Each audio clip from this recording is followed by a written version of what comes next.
Dear friends, the month of July is traditionally dedicated to the most precious blood of our Lord, the prize of our salvation. Let us continue to reflect on God's great love for us and ponder on our poor love for God with the Doctor of Love himself, St. Francis de Sales. Chapter 23 of How Little One Quits by Giving Oneself to God. It is beyond measure sweet to me to behold with what a heavenly operation the Holy Spirit works in your heart, by inspiring you with a strong and generous resolution of abandoning the world. Oh, how wisely do you act in obeying this supernatural wisdom! For thus it is said, that our Blessed Lady went into the hill country with haste into a city of Judah. This promptitude in doing the will of God is a great means of attracting mighty graces for the process and accomplishment of every good work.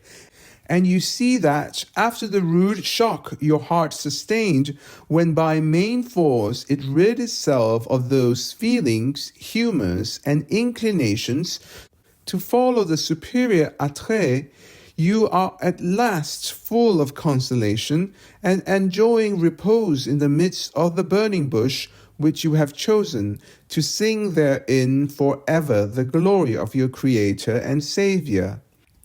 Raise your thoughts to that eternal consolation which you will have in heaven, for having done all that you have done. It is indeed nothing, and I see that you feel it. It is altogether nothing in comparison with your duty, and with the immortal recompense which God has prepared for you. For what are all these things which we despise and abandon for God? Nothing but little worthless moments of liberty, 1,000 times more slavish than slavery itself, perpetual disquietudes and vain, inconstant, and insatiable pretensions, which agitate our souls with 1,000 useless solicitudes and entreaties, and all for these miserable days of life, so uncertain, so short, and so evil. Nevertheless, so it has pleased God that he who quits these empty nothings, these vain amusements, giving in exchange for them an eternal and glorious felicity, which this single consideration on having resolved to love God with all our heart, and of having gained a single little additional degree of eternal love, which plunge us into an abyss of happiness.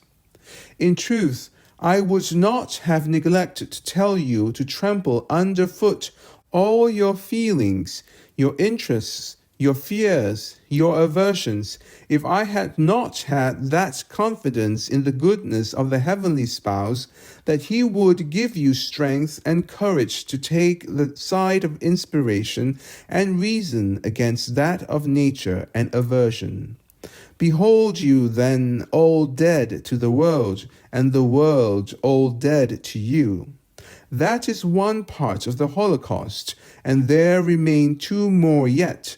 The first of these is to flay the victim, stripping your heart of itself, cutting and tearing away all those minute impressions given us by the world and nature. And the second is to burn up and reduce to ashes your self-love and convert your soul all in flames with celestial love. Now this cannot be done in a day, and he who has given you the grace of striking the first blow will himself give you the two others. And because his hand is all fatherly, either he will do this without your feeling it, or if he makes you feel it, he will give you that joyful constancy which he gave Saint Lawrence on the burning coals. Therefore, you ought to be under no apprehension, for he who has given you the will also give you the accomplishment.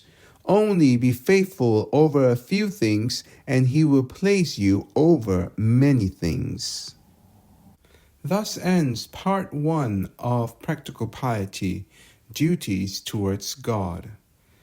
Tomorrow we begin Part 2, Duties Towards Our Neighbor, Chapter 1 of the Love of Our Neighbor. And always remember to be who you are and to be that well. May God bless you for your kind generosity. St. Francis de Sales, pray for us.